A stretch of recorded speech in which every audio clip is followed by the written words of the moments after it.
Hello dear students. आज की इस वीडियो में हम डिस्कस करेंगे एमनियोटिक फ्लूइड के बारे में। तो एमनियोटिक फ्लूइड के बारे में डिस्कस करने से पहले मैं आपको बता दूं, हमारे जो वीडियोस है वो बीएससी नर्सिंग के सिलेबस पे बेस्ड है और साथ ही में बीएससी नर्सिंग या फिर नर्सिंग के कंपटीशन एग्जाम्स पे बेस है। हम हमारी वीडियोज़ में बीएससी नर्सिंग का कंप्लीट सिलेबस कवर करवाते हैं हर सब्जेक्ट का, और साथ ही में उससे रिलेटेड उसके कंपटीशन एग्ज़ाम्स की तैयारी भी करवाते हैं। ओके, यानी कि जो टॉपिक हम पढ़ा रहे हैं उससे हम उसके सिलेबस, नर्सिंग का सिलेबस और साथ ही में कंपटीशन एग्ज़ाम्स की तैयारी भी करवाते हैं। तो अगर आप नर्सिंग के स्टूडेंट्स हैं तो इस वीडियो को स्किप ना करें और कंप्लीट वीडियो को देखें। और अगर आपको कोई डाउट है तो आप इसे कमेंट सेक्शन में हमसे पूछ सकते हैं, हम आपको उसका रिप्लाई करेंगे। ओके, तो चलिए स्टार्ट करते हैं एमनियोटिक फ्लूइड।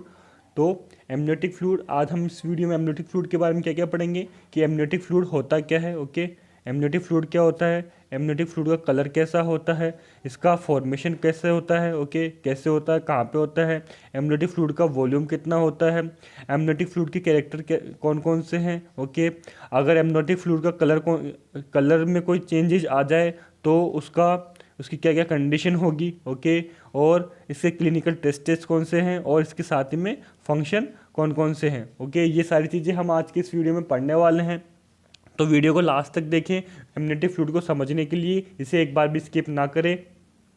तो चलिए स्टार्ट करते हैं एमनियोटिक फ्लूइड के बारे में कि एमनियोटिक फ्लूइड होता क्या है। तो एमनियोटिक फ्लूइड के बारे में बता दूं, एक आपको नाम से पता लग रहा होगा कि एक फ्लूइड है। ओके, तो प्रेगनेंसी के टाइम पे फिटस यूट्रस के अंदर एक फ्लूइड लाइक बैग होता है। ओके, जो प्रेगनेंसी के टाइम पे फिटस यूट्रस में होता है और वहाँ पे एक फ्लूइड लाइक बैग होता है। ओके, इस फ्लूइड लाइक बैग को ही एमनियोटिक फ्लूइड कहा जाता है। ओके, तो जनरली अपन कह सकते हैं कि जो एमनियोटिक फ्लूइड है, ओके एमनियोटिक फ्लूइड एक फ्लूइड जैसा स्ट्रक्चर होता है जो कि फिटस को कवर करके रखता है, और जो प्रेग्नेंट लेडी का जो यूट्रस होता है उसके अंदर ये प्रेजेंट होता है और फिटस को चारों तरफ से कवर करके रखता है। ओके, आपको अब यहाँ पे दिख रहा होगा, यहाँ पे देखो लाइन लिखी हुई है, fetal body is covered with amniotic sac in fetal life which contain amniotic fluid. यानी कि जो फिटल बॉडी होती है वो एमनियोटिक शेक से कवर रहती है और एमनियोटिक फ्लूइड को रखती है। ओके, तो अपना जो एमनियोटिक शेक क्या है, एक बैग लाइक स्ट्रक्चर होती है। ओके, तो ये फिटस को कवर करके रखती है। आपको डायग्राम में यहाँ पे दिख रहा होगा, ये क्या है, फिटस। ओके, ये है फिटस और ये चारों तरफ से एक बैग लाइक स्ट्रक्चर से कवर्ड है। ओके, इस बैग लाइक स्ट्रक्चर में आपको फ्लूइड दिख रहा है, तो ये क्या है, अपना एमनियोटिक फ्लूइड, और जो इसकी कवरिंग है ये क्या है, एमनियोटिक बैग या फिर एमनियोटिक शेक। ओके, तो जो फिटस होता है वो एक फ्लूइड लाइक स्ट्रक्चर या फिर एक फ्लूइड बैग से कवर रहता है, उस फ्लूइड बैग को क्या कहते हैं अपन, एमनियोटिक फ्लूइड। ओके, नेक्स्ट बात करें अपन एमनियोटिक फ्लूइड के बारे में। जो एमनियोटिक फ्लूइड होता है एमनियोटिक मेम्ब्रेन में प्रेजेंट होता है, और जो एमनियोटिक मेम्ब्रेन होती है वो दो मेम्ब्रेन से बनी हुई होती है। ओके, क्या है, एमनियोटिक फ्लूइड दो मेम्ब्रेन से मिलके बना हुआ होता है या फिर उसमें कवर्ड रहता है। तो ये दो मेम्ब्रेन से मिलके बना हुआ होता है, इसमें दो मेम्ब्रेन प्रेजेंट होती है, वो होती है कोरियन एंड एम्ब्रियोन। ओके, तो फिटस को एमनियोटिक फ्लूइड शेक में ये कवर करके रखती है, यानी कि प्रोटेक्ट करके रखती है, और जब डिलीवरी होती है तब ये मेम्ब्रेन रप्चर हो जाती है और एमनियोटिक फ्लूइड बाहर आ जाता है। तो सिंपल सी बात है, amniotic fluid, okay amniotic fluid एक बैग लाइक स्ट्रक्चर में कवर रहता है और फिटस को कवर करके रखता है, और एमनियोटिक फ्लूइड दो मेम्ब्रेन से कवर रहता है, कोरियन और एम्ब्रियोन, और ये दोनों मेम्ब्रेन एमनियोटिक फ्लूइड और फिटस दोनों को प्रोटेक्ट करने में हेल्प करती है, और साथ ही में जब डिलीवरी होती है तब ये मेम्ब्रेन रप्चर हो जाती है और एमनियोटिक फ्लूइड बाहर आ जाता है। ओके, तो ये हो गया अपने जनरली एमनियोटिक फ्लूइड के बारे में कि एमनियोटिक फ्लूइड होता क्या है। नेक्स्ट बात करते हैं एमनियोटिक फ्लूइड के कलर के बारे में। ओके, इसका जो कलर है ये क्लियर कलरलेस फ्लूइड होता है। ओके, एक क्लियर कलरलेस और ट्रांसपेरेंट फ्लूइड होता है, और नॉर्मली ठीक है, यानी कि प्रेगनेंसी का जो टाइम है 9th मंथ का जो टाइम पीरियड होता है जब ये बनता है, और उसके बाद जब डिलीवरी होती है उससे पहले जिसका कलर होता है वो होता है क्लियर, कलरलेस और ट्रांसपेरेंट। क्लियर, कलरलेस और ट्रांसपेरेंट इसका कलर होता है, clear, colourless and transparent. But जब डिलीवरी होती है, ओके, जब डिलीवरी होती है, डिलीवरी के टाइम पे इसका कलर चेंज हो जाता है। और वो कलर किस में चेंज होता है? पेल येलो कलर या फिर अंबर कलर। अंबर कलर कौन सा होता है? Yellowish with orange. अगर येलो कलर ऑरेंज कलर के साथ मिक्स हो रहा है तो उस कलर को अपन बोलते हैं अंबर कलर। तो एमनियोटिक फ्लूइड का कलर कैसा है? क्लियर कलर है, कलरलेस है और ट्रांसपेरेंट है, टर्बिड कलर है, ठीक है, नॉर्मली। और टर्म के टाइम पे यानी कि प्रेगनेंसी के टाइम, डिलीवरी के टाइम पे इसका जो कलर होता है वो पेल येलो या फिर अंबर कलर होता है, ओके। तो ये हो गया इसका कलर। सेकेंड टॉपिक इसका कलर कंप्लीट होता है, ओके। नेक्स्ट बात करते हैं इसके फॉर्मेशन की, कि एमनियोटिक फ्लूइड का फॉर्मेशन कैसे होता है, ओके। तो एमनियोटिक फ्लूइड का फॉर्मेशन देखो मदर एंड फीटस दोनों साइड से कंप्लीटली होता रहता है, ओके। यानी कि जो मदर का जो प्लेसेंटल पोर्शन है और मदर और फीटस का जो प्लेसेंटल पोर्शन है वो इसे बनाने में हेल्प करता है। तो पहले बात करते हैं अपन पहले फीटस की तरफ से, ठीक है, कि फीटस की तरफ से एमनियोटिक फ्लूइड का फॉर्मेशन किस तरीके से होता है। तो जो फीटस का जो यूरिन है, ओके, ये 12 वीक पे बनना स्टार्ट होता है। तो फीटस का यूरिन और फीटस की जो स्किन है, ओके, ये दोनों इसे बनाने में हेल्प करती है। फीटस का जो यूरिन से बनना स्टार्ट होता है वो 12 वीक पे, और फीटस की स्किन से मिड प्रेगनेंसी के टाइम पे इसका फॉर्मेशन स्टार्ट होता है, ओके। नेक्स्ट बात करते हैं मैटरनल साइड से। तो मैटरनल साइड से जो मैटरनल का जो ब्लड प्लाज्मा होता है, ठीक है, मदर का जो ब्लड प्लाज्मा होता है उसके ट्रांसजुडेशन से ये इसका फॉर्मेशन होता है, ओके। ट्रांसजुडेशन का मतलब होता है फ्लूइड का कलेक्शन होना, ओके। ट्रांसजुडेशन का मतलब होता है फ्लूइड का एक जगह कलेक्ट होना और उसे कवर, उसका एक ग्रुप बना लेना, ओके। और ये जो कलेक्शन होता है वो होता है ऑस्मोटिक प्रेशर की वजह से, ठीक है। ऑस्मोटिक प्रेशर की वजह से जो ब्लड प्लाज्मा जो होता है, ठीक है, वो एक जगह कलेक्ट हो जाता है और एमनियोटिक फ्लूइड को बनाने में हेल्प करता है, okay. ट्रांसजुडेशन,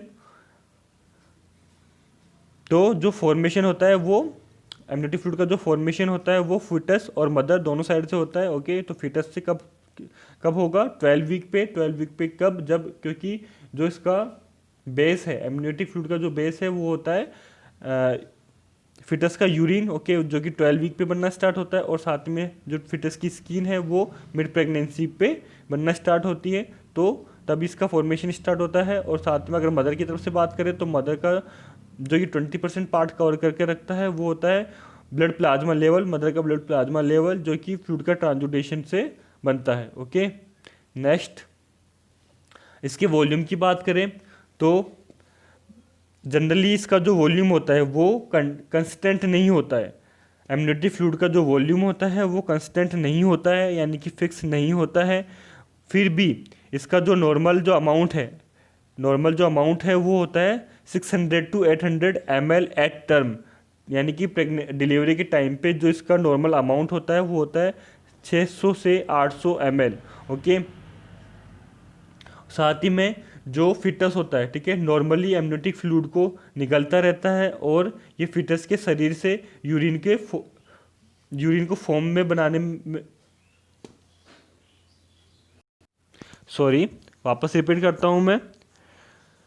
generally fetus normal amniotic fluid को निकलता रहता है और फिटस के शरीर से यूरिन की फॉर्म में बाहर निकलता रहता है। इसका मतलब ये है कि एमनियोटिक फ्लूइड का जो अमाउंट होता है वो घटता बढ़ता रहता है और प्रेगनेंसी के टाइम पे, ठीक है, प्रेगनेंसी के टाइम पे एमनियोटिक फ्लूइड का अमाउंट भी बढ़ता रहता है। यानी कि जब प्रेगनेंसी का जैसे जैसे पीरियड बढ़ेगा, ओके, प्रेगनेंसी का जैसे जैसे पीरियड बढ़ेगा वैसे वैसे इसका अमाउंट बढ़ता रहता है।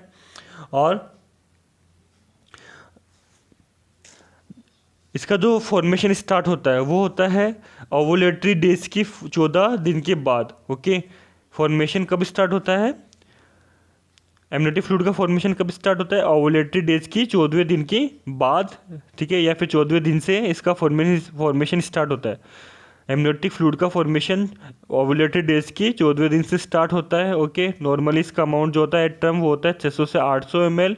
और ये अपने जैसे जैसे प्रेगनेंसी बढ़ती रहती है, ठीक है, प्रेगनेंसी टाइम बढ़ता रहता है, वैसे वैसे इसका अमाउंट बढ़ता रहता है। और एट टर्म के टाइम पे, ठीक है, डिलीवरी के टाइम पे इसका अमाउंट कम हो जाता है। ओके, तो सबसे पहले बात करते हैं 12 वीक पे कि 12 वीक पे इसका अमाउंट कितना होता है। वो होता है 50 ml। ओके, 12 वीक पे इसका अमाउंट जो होता है एमनियोटिक फ्लूइड का वो होता है 50 ml।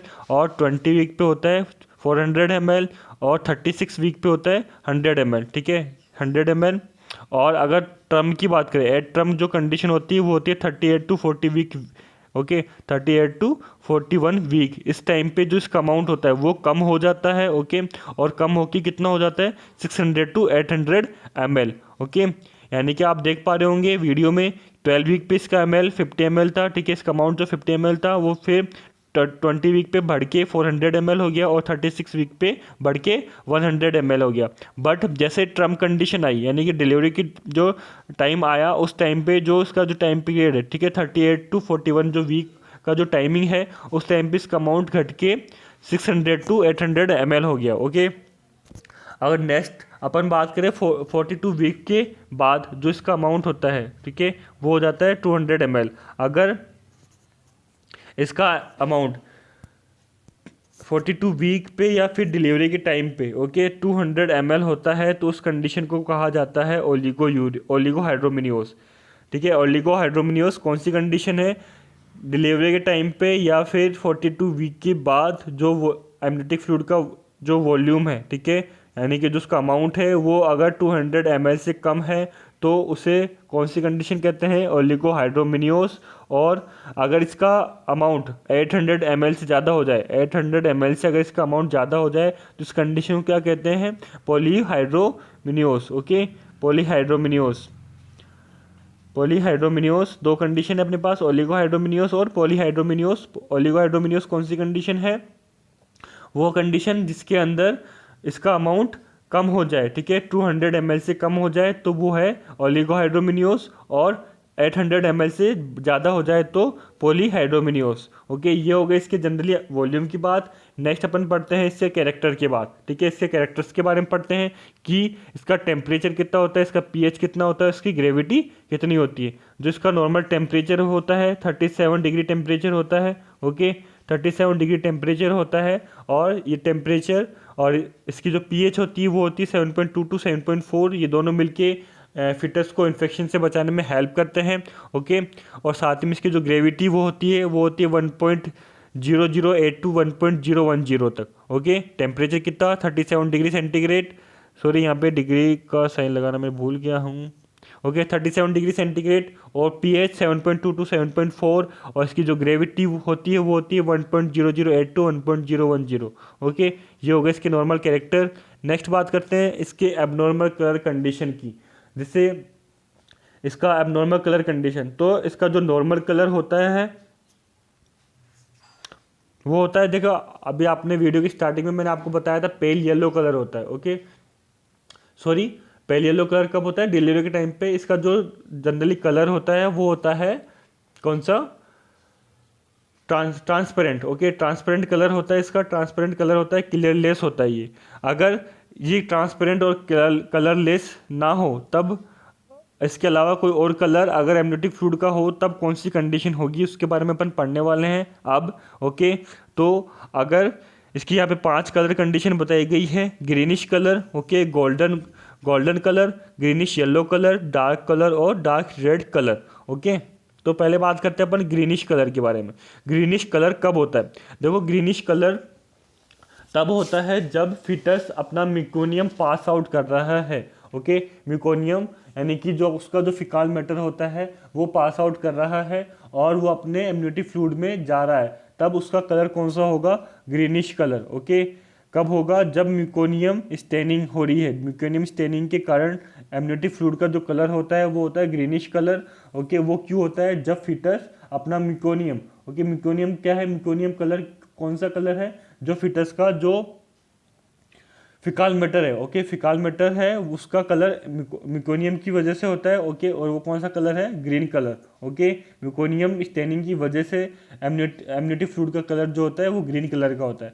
ये इतनी ज़्यादा रिस्की प्रॉब्लम नहीं है, ओके, नॉर्मल कंडीशन के अंदर ये आ सकती है। और नेक्स्ट बात करें अपन गोल्डन कलर के बारे में, तो जो गोल्डन कलर होता है वो आर एच इनकॉम्पिटिबिलिटी की वजह से होता है। आर एच इनकॉम्पिटिबिलिटी कौन सी कंडीशन है, ठीक है, ये जब फिटस अब नॉर्मल कंडीशन में होता है, ठीक है, यानी कि उसके आर एच जो फैक्टर है, ठीक है, पॉजिटिव नेगेटिव की वजह से इसका गोल्डन कलर हो सकता है। नेक्स्ट बात करें ग्रीन कलर के बारे में, जो ग्रीन कलर है वो होता है पोस्ट मेच्योरिटी के टाइम पे, ठीक है। पोस्ट मेच्योरिटी के टाइम पे जो एमनियोटिक फ्लूइड का जो कलर है वो ग्रीनिश कलर होता है, यानी कि अगर ग्रीनिश येलो कलर है, सॉरी ग्रीनिश येलो की बात कर रहे हैं अपन, ग्रीनिश येलो कलर आ रहा है तो क्या इंडिकेट करता है, पोस्ट मेच्योरिटी को इंडिकेट करता है। नेक्स्ट अगर इसका कलर डार्क है, ठीक है, डार्क या फिर टोबैको कलर है, तो ये इंडिकेट करता है इंट्रा यूटेराइन डेथ, जो फिटस है उसकी डेथ को इंडिकेट करता है। अगर फिटस की डेथ हो जाती है तब एमनियोटिक फ्लूइड का कलर कौन सा होगा, डार्क कलर या फिर टोबैको कलर जैसा इसका कलर होगा। नेक्स्ट लास्ट अपन बात करते हैं डार्क रेड कलर की। Dark red colour haemorrhagic condition में, अगर फिटस से ब्लीडिंग हो रही है, ठीक है, फिटस से अगर ब्लीडिंग हो रही है तो वो कंडीशन क्या शो करती है, dark red colour, okay. Dark red colour अगर एमनियोटिक फ्लूइड का है तो कंडीशन कौन सी है, हेमोरेजिक कंडीशन, फिटस की हेमोरेजिक कंडीशन, ओके। तो ये इसकी एबनॉर्मल कलर कंडीशन है सारी की सारी, ओके। नेक्स्ट बात करते हैं अपन इसके टेस्ट की, कि एमनियोटिक फ्लूइड के टेस्ट के बारे में थोड़ा सा डिटेल से पढ़ लेते हैं। दो तरीके के टेस्ट होते हैं, AFI and SDP। AFI amniotic fluid index test and SDP single deepest focus test, ठीक है। इसको अपन यहाँ पे समझने की कोशिश करते हैं। AFI, ओके, AFI के अंदर क्या करते हैं, AFI टेस्ट में क्या किया जाता है, जो प्रेग्नेंट लेडी होती है, ओके, उसके यूट्रस को 4 सेक्शंस में डिवाइड कर लेते हैं, ओके, 4 क्वाड्रेंट में डिवाइड कर लेते हैं और एक वर्टिकल प्लेन बनाते हैं, ओके। 4 सेक्शन में डिवाइड करके, आपको यहाँ पे डायग्राम में दिख रहा होगा, यहाँ पे 4 सेक्शंस में डिवाइड कर रखा है और एक वर्टिकल प्लेन में से, ठीक है, वर्टिकल प्लान्स में से ट्रांसजुडेट करते हैं और इसके 4 पॉकेट्स रेडी होते हैं, ओके। और इस टाइम पे जो इसका फ्लूइड चेक किया जाता है, ओके, इसका फ्लूइड अमाउंट चेक किया जाता है। इस टेस्ट में क्या चेक किया जाता है, इसका फ्लूइड अमाउंट चेक किया जाता है, ओके। अगर ये फ्लूइड अमाउंट 5 to 25 सेंटीमीटर तक है, ओके, प्रेस करने पे अगर 5 to 25 सेंटीमीटर तक आ रहा है तो amniotic fluid index test normal है। और अगर ये 5 सेंटीमीटर से कम आ रहा है तो ये ओलिगोहाइड्रोमिनियोस की कंडीशन है, ओके, ओलिगोहाइड्रोमिनियोस की कंडीशन है। और अगर ये टेस्ट 25 सेंटीमीटर से ज़्यादा आ रहा है, ठीक है, तो ये पॉलीहाइड्रोमिनियोस कंडीशन है, ओके। तो क्या किया जाता है, AFI में यूट्रस को 4 सेक्शन में डिवाइड किया जाता है, ठीक है, 4 पॉकेट में डिवाइड किया जाता है और इसमें प्रेशर लगाया जाता है, ठीक है, और इसकी अल्ट्रासोनोग्राफी की जाती है। ये USG बेस पे टेस्ट किया जाता है, ठीक है, USG में ये चेक किया जाता है, अल्ट्रासोनोग्राफी इसकी की जाती है और इसमें चेक किया जाता है कि इसका जो अमाउंट है, ठीक है, वो कितना है। अगर 5 to 25 सेंटीमीटर आ रहा है, ठीक है, तो ये नॉर्मल कंडीशन है, ओके। अगर 5 सेंटीमीटर से कम है तो उस कंडीशन क्या कहेंगे अपन, ओलिगोहाइड्रोमिनियोस। और 25 सेंटीमीटर से ज़्यादा है, ओके, तो पॉलीहाइड्रोमिनियोस, ओके। नेक्स्ट अपन SDP की बात करते हैं, सिंगल डिपेस्ट फोकस टेस्ट। इसमें क्या किया जाता है, इसके डायमेंशन को चेक किया जाता है। क्या चेक करते हैं, फिटस के डायमेंशन को चेक करते हैं, ओके, और फ्लूइड एमनियोटिक फ्लूइड के पॉकेट को चेक किया जाता है। इसमें क्या होता है, जो SDP है, okay, SDP single deepest focus test के अंदर अगर नॉर्मल वैल्यू 2 to 8 सेंटीमीटर आ रही है, ओके, 2 to 8 सेंटीमीटर आ रही है तो ये नॉर्मल कंडीशन है। अगर ये 2 से कम है तो उस कंडीशन को अपन कहेंगे ओलिगोहाइड्रोमिनियोस। और अगर 8 से ज़्यादा है, ओके, 8 सेंटीमीटर से ज़्यादा है तो उस कंडीशन को अपन कहते हैं पॉलीहाइड्रोमिनियोस, ओके। तो यहाँ पे इसके टेस्ट की बात हो गई। AFI एंड SDP बहुत इंपॉर्टेंट है एग्जाम, अगर आप नर्सिंग के स्टूडेंट हैं, अगर OBG 4th ईयर के स्टूडेंट है तो आपके एग्ज़ाम की व्यू से भी बहुत इंपॉर्टेंट है। और साथ में अगर आप कंपटीशन की तैयारी कर रहे हैं तो उसके लिए भी ये बहुत ज़रूरी है, ओके। नेक्स्ट बात करते हैं इसके फंक्शन की। ओके। बहुत इंपॉर्टेंट है इसके फंक्शन, हमेशा एग्जाम में पूछे जाते हैं। तो इसके जो फंक्शन है, पहला फंक्शन है ये शॉक प्रिवेंट, ठीक है, शॉक से बचाने में हेल्प करता है। शॉक कैसे? एक्सटर्नल एक्सीडेंट से ये बचाने में हेल्प करता है। ओके, यानी कि अगर जो प्रेग्नेंट लेडी है उसके एब्डोमेन कैविटी पे अगर कोई प्रेशर पड़े, ठीक है, उसके पे कोई प्रेशर पड़े तो उससे बचाने में हेल्प करती है। और या फिर प्रेग्नेंट लेडी का कोई एक्सीडेंट हो जाता है, माइनर अगर कोई एक्सीडेंट हो रहा है तो उससे बचाने में ये हेल्प करता है, ठीक है। साथ ही में एक फ्री मूवमेंट प्रोवाइड करवाता है फिटस को, जिसके अंदर जो फिटस होता है वो मूव करता रहता है। ओके, साथ ही में फिटस को न्यूट्रिशन प्रोवाइड करवाने में हेल्प करता है और टेम्परेचर मेंटेन करने में ये हेल्प करता है।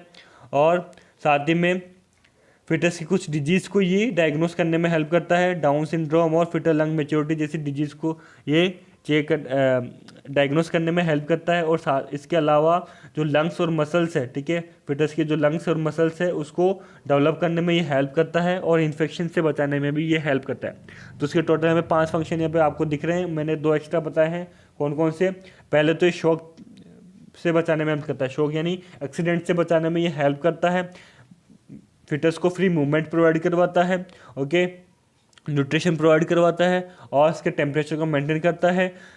कुछ डिजीज, फिटस की कुछ डिजीज को डायग्नोस करने में हेल्प करता है। Down syndrome, fetal lung maturity जैसी डिजीज को ये डायग्नोस करने में हेल्प करता है। इसके अलावा इन्फेक्शन से बचाने में हेल्प करता है और लंग्स और मसल्स के डेवलपमेंट में भी ये हेल्प करता है। ओके, इसी के साथ अपना एमनियोटिक फ्लूइड का टॉपिक कंप्लीट होता है और अपना वीडियो यहाँ पे कंप्लीट होता है। अगर आपको इस वीडियो से रिलेटेड कोई कुछ पूछना है तो आप कमेंट सेक्शन में हमसे पूछ सकते हैं। ओके, और साथ ही में इस तरीके से हमारे वीडियो आते रहेंगे। अभी रनिंग में हमारे एनाटॉमी, साइकेट्रिक और ओबीजी की वीडियो है। ओके, इस कुछ टाइम बाद इसके और भी वीडियोज़ आपको मिल जाएंगे। Okay, thank you for watching the video.